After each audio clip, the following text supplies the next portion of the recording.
میری یہ خواہش صرف تنہائی سے بھاگنے کی نہیں تھی بلکہ ایک اچھی اور پاکیزہ زندگی گزارنے کی تمنا تھی۔ میری نیت میں کوئی برائی نہیں تھی، میں اکیلا تھا اور یہ اکیلا پن مجھے اندر سے توڑ رہا تھا۔ مجھے کسی کا ساتھ چاہیے تھا، کوئی ایسا جس کے ساتھ میں اپنی زندگی کے اچھے اور برے لمحات بانٹ سکوں۔ میں جانتا تھا کہ یہ خواہش صرف میری زندگی کو بہتر بنانے کے لیے تھی اور میں دعا کرتا تھا کہ اللہ میری اس خواہش کو پورا کرے۔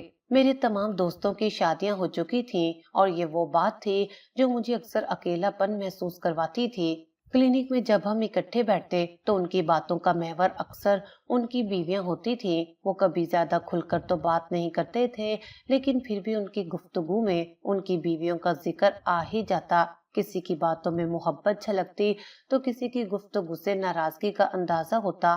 ایک دوست کہتا، آج میری بیوی نے بہت اچھا کھانا بنایا تھا، واقعی دل خوش ہو گیا۔ دوسرا کہتا، یار آج صبح سے میری بیوی مجھ سے ناراض ہے اور پورے دن سے بات تک نہیں کی۔ ان کی یہ چھوٹی چھوٹی باتیں میرے دل پر گہرا اثر ڈالتی تھیں۔ میں اکثر سوچتا کہ کاش میرے پاس بھی کوئی ہو جو مجھ سے ناراض ہو، مجھ سے لڑے اور پھر مان بھی جائے، کوئی ہو جو میرے لیے کھانا بنائے یا کم از کم میرے دن کی تھکن کو اپنے چند جملوں سے کم کر دے۔ ان کی باتیں سن کر میرے اندر بھی یہی خواہش بڑھنے لگی کہ میری زندگی میں بھی کوئی ایسا ہو، لیکن حقیقت یہ تھی کہ میری زندگی بالکل خالی تھی۔ نہ کوئی میرے لیے کھانے کا سوچنے والا تھا، نہ کوئی ایسا جو مجھ سے ناراض ہو سکے۔ میں نے خود کو مکمل طور پر اپنے کلینک کے کام میں مصروف کر لیا تھا کیونکہ گھر جانے کا دل ہی نہیں کرتا تھا۔ وہاں صرف ویرانی میرا انتظار کر رہی ہوتی تھی۔ کلینک میں وقت گزارنا ہی میری زندگی کا حصہ بن گیا تھا۔ آج بھی میں یہی کر رہا تھا، اپنے کام میں مصروف، دل میں ایک عجیب سی گھٹن لیے۔ تبھی اچانک میرے فون کی گھنٹی بجی۔ کال ڈاکٹر اشفاق کی تھی، جو میرے سینئر بھی تھے اور دوست بھی۔ ان کی باتوں نے مجھے حالیہ دنوں میں امید دی تھی کہ شاید میری تنہائی ختم ہونے والی ہے۔ انہوں نے میرے لیے ایک رشتہ طے کرنے کا وعدہ کیا تھا اور میں بے چینی سے اس دن کا انتظار کر رہا تھا۔ ڈاکٹر اشفاق نے فون پر کہا، جواد جس لڑکی سے تمہیں ملوانا تھا وہ ملاقات اب 2-3 ہفتے بعد ہوگی۔ یہ سن کر میرے دل پر جیسے کسی نے وار کر دیا۔ میں نے حیرت سے پوچھا، لیکن آپ تو کہہ رہے تھے کہ جمعے کے دن ملاقات فکس کر دیں گے، اب یہ 2-3 ہفتے کا انتظار کیوں؟ کیا مسئلہ ہے؟ کیا لڑکی کے ساتھ کچھ مسئلہ ہو گیا ہے؟ انہوں نے فوراً جواب دیا، نہیں، لڑکی کے ساتھ کوئی مسئلہ نہیں ہے، بات یہ ہے کہ اس کے والد صاحب کی طبیعت بہت زیادہ خراب ہو گئی ہے۔ وہ میرے دوست بھی ہیں اور میرے پیشنٹ بھی، اس لیے میں تمہیں یہ سب بتا رہا ہوں۔ تم ابھی جمعے کے دن تیار نہ ہو، 2-3 ہفتے رک جاؤ، اس کے بعد ملاقات فکس کر لیں گے۔ ڈاکٹر اشفاق کی باتیں مجھے کچھ پریشان کن لگی۔ ان کا لہجہ بھی کچھ بدلا ہوا محسوس ہوا، جیسے وہ خود بھی کسی الجھن میں ہوں، لیکن میرے پاس اور کوئی راستہ نہیں تھا۔ میں نے انہیں کہا، ٹھیک ہے، جیسے آپ مناسب سمجھے۔ فون بند کرتے ہی میرے دل میں مایوسی کی ایک لہر دوڑ گئی۔ میں گزشتہ کئی دنوں سے اس ملاقات کے بارے میں سوچ رہا تھا۔ ہر وقت یہی خیال آتا تھا کہ جمعے کے دن میں اس لڑکی سے ملوں گا جس سے میری زندگی کا نیا باب شروع ہوگا، لیکن اب یہ انتظار مزید بڑھ گیا تھا اور میرے لیے یہ وقت کاٹنا بہت مشکل لگ رہا تھا۔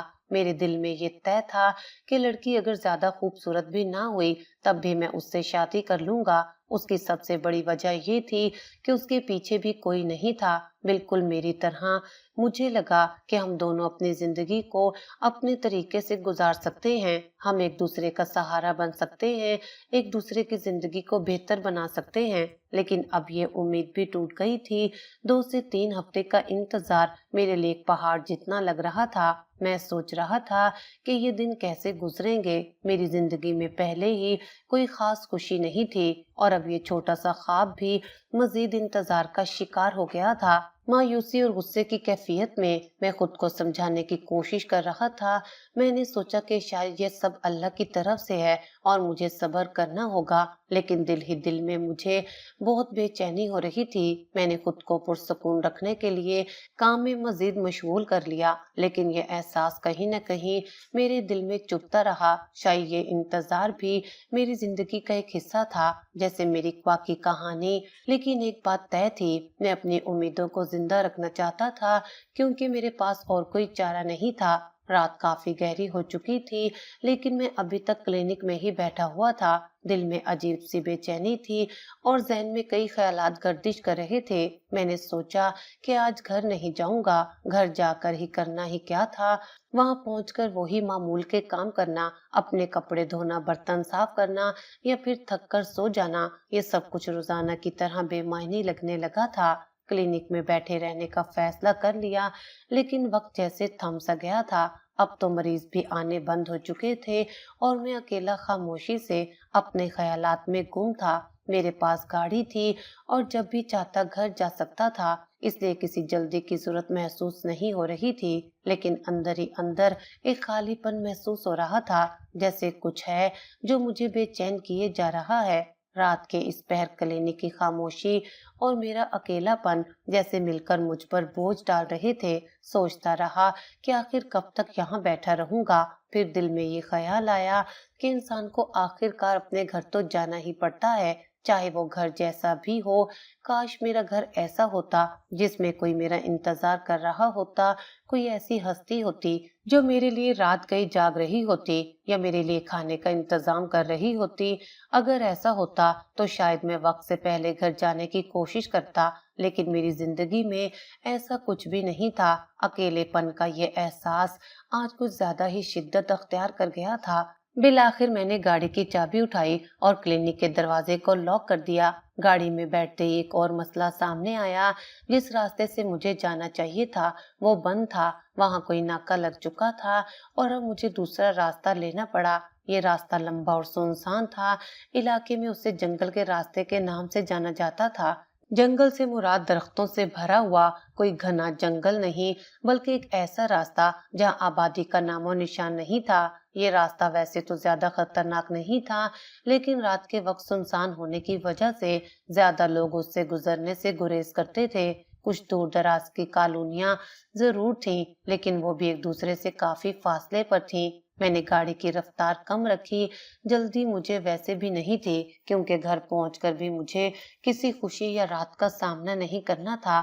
چلتے چلتے ایک عجیب سا خیال ذہن میں آیا۔ کچھ دن پہلے کسی نے اسی راستے کے بارے میں ایک پرانی کہانی سنائی تھی کہ یہاں ایک چڑیل دکھائی دیتی ہے، وہ سفید کپڑوں میں لپٹی ہوئی ہوتی ہے اور رات کے وقت مسافروں کو روک کر ان کے ساتھ گاڑی میں سوار ہو جاتی ہے۔ میں نے خود کو یہ سوچنے پر ڈانٹا کہ آج کے دور میں کون ان پرانی باتوں پر یقین کرتا ہے، یہ سب تو بس لوگوں کی کہانیاں ہیں جنہیں سن کر رات کا وقت مزید پراسرار محسوس ہوتا ہے۔ میں نے خود کو سنبھالا اور گاڑی چلاتا رہا۔ سڑک پر دور دور تک کچھ دکھائی نہیں دے رہا تھا اور ماحول میں گہری خاموشی چھائی ہوئی تھی، لیکن پھر اچانک میری گاڑی کے سامنے ایک لڑکی نمودار ہوئی۔ وہ تیز قدموں سے چلتی ہوئی آئی اور سیدھے میری گاڑی سے ٹکرا گئی۔ یہ منظر اتنا اچانک تھا کہ میں ایک لمحے کے لیے سن ہو گیا۔ میں نے فوراً بریک لگائی اور گاڑی تقریباً رکنے کے قریب تھی۔ مجھے یقین تھا کہ گاڑی اس سے نہیں ٹکرائی ہوگی، لیکن وہ سڑک پر گر چکی تھی۔ شاید وہ خوف زدہ ہو گئی تھی یا بے ہوش ہو چکی تھی۔ اس لمحے میرے دل میں خوف اور گھبراہٹ کا طوفان اٹھا۔ گاڑی میں دور دور تک اور کوئی موجود نہیں تھا، سڑک خالی تھی اور نہ کوئی گواہ تھا جو اس واقعے کو دیکھتا۔ میں نے جلدی سے گاڑی کا دروازہ کھولا اور باہر نکلا۔ لڑکی سڑک پر پڑی ہوئی تھی اور اس کے گرد رات کی تاریکی اور پر اسراریت مزید بڑھا رہی تھی۔ میں نے آہستہ آہستہ اس کی طرف قدم بڑھائے۔ دل میں ہزاروں خیالات اور سوالات اٹھ رہے تھے۔ یہ لڑکی کیا کر رہی تھی؟ وہ اتنی رات گئی سنسان سڑک پر کیوں تھی؟ اور سب سے بڑھ کر وہ سیدھے میری گاڑی سے کیوں ٹکرائی؟ جیسے جیسے میں اس کے قریب پہنچا، دل کی دھڑکن تیز ہونے لگی۔ میں نے دیکھا کہ وہ واقعی سفید کپڑوں میں ملبوس تھی اور اس کا چہرہ زمین کی طرف جھکا ہوا تھا۔ کیا یہ وہی کہانیوں والی چڑیل ہے؟ میرے ذہن میں ایک لمحے کے لیے یہ خیال آیا، لیکن پھر میں نے خود کو سمجھایا کہ یہ سب محض کہانیاں ہیں۔ میں نے اس کے قریب پہنچ کر اسے ہلایا، لیکن وہ کوئی حرکت نہیں کر رہی تھی۔ اس کا جسم ٹھنڈا نہیں تھا۔ اس سے یہ اندازہ ہوا کہ وہ زندہ تھی، لیکن شاید بے ہوش ہو گئی تھی۔ میرے دل میں ہمدردی جاگی، لیکن ساتھ ہی خوف بھی تھا